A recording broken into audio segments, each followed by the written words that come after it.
اللہ کا نام لینے سے انسان اچانک پہنچنے والی مصیبت سے بھی محفوظ رہتا ہے۔ عثمان بن عفان کہتے ہیں، میں نے رسول اللہ صلی اللہ علیہ وسلم سے سنا، آپ فرماتے تھے جس نے شام کو 3 بار یہ دعا پڑھ لی اسے صبح تک کوئی اچانک مصیبت نہیں آئے گی، کوئی اچانک مصیبت نہیں آئے گی۔ یعنی اس کا مطلب نہیں کہ دوسری آ جائے گی، یعنی ایک دم کسی قسم کی پریشانی اس کو لاحق نہیں ہوگی۔ اور وہ دعا ہے، بسم اللہ الذی لا یضر مع اسمہ شیء فی الارض ولا فی السماء وہو السمیع العلیم۔ اللہ کے نام سے، وہ ذات کہ اس کے نام سے کوئی چیز زمین میں ہو یا آسمان میں نقصان نہیں دے سکتی، اور وہ خوب سنتا ہے اور خوب جانتا ہے۔ اور جس نے صبح کے وقت یہ دعا پڑھ لی اسے شام تک کوئی اچانک مصیبت نہیں آئے گی، اور جب شام کو کوئی پڑھ لے تو صبح تک اس کو پریشانی نہیں ہوگی۔ اسی طرح اگر انسان بسم اللہ نہیں پڑھتا تو یاد رکھیے کہ بسم اللہ نہ پڑھنے کا نقصان یہ ہے، ابن عباس کہتے ہیں کہ ابلیس نے اللہ تعالیٰ سے کہا کہ تو نے اپنی ساری مخلوق کا رزق واضح کر دیا ہے، میرا رزق کس میں ہے؟ تو اللہ تعالیٰ نے فرمایا، ہر اس چیز میں جس پر میرا نام نہ لیا جائے۔ تو گویا جس چیز پر ہم اللہ کا نام نہیں لیتے وہ رزق پھر شیطان کے حصے میں چلا جاتا ہے، گویا ہم اپنے دشمن ہی کو فیڈ کرتے ہیں۔ قیامت کے دن بھی اللہ کے نام سے وزنی کوئی چیز نہ ہوگی۔ پھر اسی طرح یعنی اس دعا کے پڑھنے کے مواقع کون کون سے ہیں؟ نمبر 1، ہر کام شروع کرنے سے پہلے، تاکہ اس میں برکت اور مدد حاصل ہو، اس کے اندر قبولیت ہو، ہمیں اخلاص نصیب ہو۔ پھر خاص طور پر کھانا کھانے سے پہلے، حضرت عائشہ کہتی ہیں کہ رسول اللہ صلی اللہ علیہ وسلم نے فرمایا، جب تم میں سے کوئی کھانا کھانے لگے تو چاہیے کہ اللہ تعالیٰ کا نام لے، پھر اگر شروع میں اللہ تعالیٰ کا نام لینا بھول جائے تو چاہیے کہ یوں کہے، بسم اللہ اولہ و آخرہ، اللہ کے نام سے اس کھانے کے شروع میں اور آخر میں بھی۔ پھر اسی طرح لباس اتارتے وقت بسم اللہ پڑھنی چاہیے۔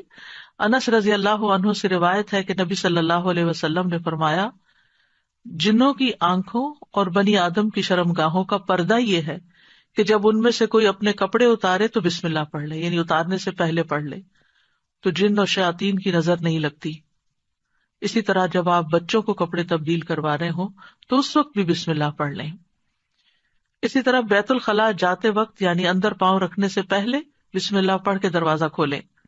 حضرت علی رضی اللہ عنہ روایت کرتے ہیں، کہتے ہیں کہ رسول اللہ صلی اللہ علیہ وسلم نے فرمایا، جنوں کی آنکھوں اور بنی آدم کی شرمگاہوں کا پردہ یہ ہے کہ جب ان میں سے کوئی بیت الخلاء جائے تو بسم اللہ پڑھ لے، کیونکہ جب انسان ننگا ہوتا ہے تو حفاظت کے فرشتے اسے دور چلے جاتے ہیں۔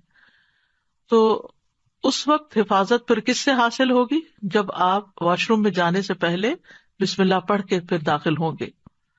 اسی طرح وضو سے پہلے ابو ہریرہ کہتے ہیں کہ رسول اللہ صلی اللہ علیہ وسلم نے فرمایا، لا صلاۃ لمن لا وضوء لہ ولا وضوء لمن لم یذکر اسم اللہ تعالی علیہ، کہ جس کا وضو نہیں اس کی نماز نہیں، اور جو شخص وضو کے شروع میں اللہ تعالیٰ کا نام نہ لے اس کا وضو نہیں۔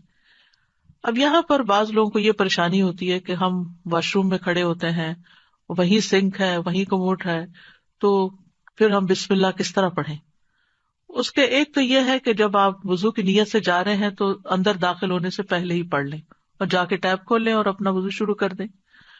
دوسرا یہ ہے کہ آپ دل میں پڑھ لیں، لیکن اگر کوئی بھول گیا ہے تو جس وقت یاد آئے یعنی وضو کے دوران اس وقت بھی پڑھ سکتا ہے۔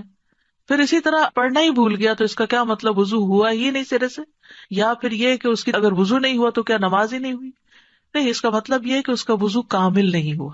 یہاں علماء نے اس کا مطلب یہ کیا ہے کہ اس کے وضو میں نقص رہ گیا، وضو ہو جائے گا، نماز ہو جائے گی، لیکن وہ جو برکت حاصل ہونی تھی یا زیادہ ثواب ملنا تھا اس سے انسان محروم ہو جاتا ہے۔ پھر اسی طرح یہ ہے کہ قرآن مجید کی قرأت سے پہلے بسم اللہ پڑھنی چاہیے۔ قتادہ سے روایت ہے، وہ کہتے ہیں کہ انس رضی اللہ عنہ سے سوال کیا گیا کہ نبی صلی اللہ علیہ وسلم کی قرأت کیسی تھی، تو انہوں نے بیان کیا کہ آپ صلی اللہ علیہ وسلم کھینچ کر پڑھتے تھے، پھر آپ نے بسم اللہ الرحمن الرحیم کو پڑھا، یعنی بسم اللہ الرحمن الرحیم، یعنی مد کے ساتھ پڑھتے تھے، الرحمان کو اور رحیم کو بھی کھینچ کر تلاوت کرتے تھے.